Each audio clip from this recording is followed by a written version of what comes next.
দুই ফিফা প্রীতি ম্যাচের প্রথমটিতে আজ নেপালের মুখোমুখি হবে বাংলাদেশ। কাঠমান্ডুর দশরথ রঙ্গশালা স্টেডিয়ামে ম্যাচ শুরু হবে সন্ধ্যা 6:45-টায়। নেপালের বিপক্ষে ম্যাচ দিয়ে এশিয়ান কাপ বাছাইয়ে হংকংয়ের বিপক্ষে প্রস্তুতি সারতে চায় বেঙ্গল টাইগার্স। হামজা সুমিতকে ছাড়াই দল নিয়ে আত্মবিশ্বাসী কোচ হাবিয়ের কাবরেরা। এশিয়ান কাপ বাছাইয়ের প্রস্তুতি পরখের লক্ষ্য বাংলাদেশের। র্যাঙ্কিংয়ে 6 ধাপ এগিয়ে নেপাল। কাঠমান্ডুর কন্ডিশন ও দর্শকদের বিপরীতে সর্বোচ্চ পারফরমেন্সের লক্ষ্য। প্রথম ম্যাচ নিয়ে আত্মবিশ্বাসী অধিনায়ক জামাল ভুঁইয়া। কয়েকদিন ধরে পুরো দল একসঙ্গে আছি। এই ম্যাচটা আমাদের জন্য গুরুত্বপূর্ণ। পরের মাসেই হংকংয়ের বিপক্ষে এশিয়ান কাপ বাছাইয়ের ম্যাচ। আমরা ভালো খেলতে মুখিয়ে আছি।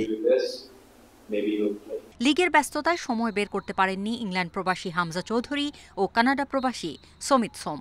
পুরো সময় পাওয়া যায়নি বসুন্ধরা কিংসের খেলোয়াড়দেরও। অনূর্ধ্ব 23 দল এশিয়ান কাপ বাছাইয়ে খেলতে ভিয়েতনাম সফরে থাকায় ফাহমেদুল মোরসালিন আলামিন সহ অনেকেই নেই দলে। তারপরও দল নিয়ে আশাবাদী কোচ। এই দলের অধিকাংশ খেলোয়াড়ই ছিল 2023 সাফ চ্যাম্পিয়নশিপে, যেখানে দল দারুণ খেলেছে। একটা পূর্ণাঙ্গ শক্তিশালী দল নিয়ে এখানে এসেছি। কঠিন প্রতিযোগিতা আশা করছি। 3 বছর আগে এই কাঠমান্ডুতে নেপালের বিপক্ষে সবশেষ দেখায় 3-1 গোলে হেরেছিল বাংলাদেশ। এবার প্রতিশোধের মিশন জামালদের। চোট কাটিয়ে দলে ফেরা ফরওয়ার্ড ফাহিমের অবস্থাও সন্তোষজনক। অক্টোবরে হংকং ম্যাচে দল কিভাবে সেরা পারফরমেন্স করবে সেটাই আমাদের লক্ষ্য।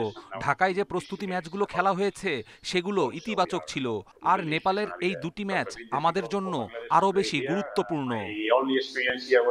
নেপালের মাঠে ওদের বিপক্ষে ম্যাচ জয়ে আত্মবিশ্বাসী লাল সবুজ। Farida Bakhtiyara, independent news.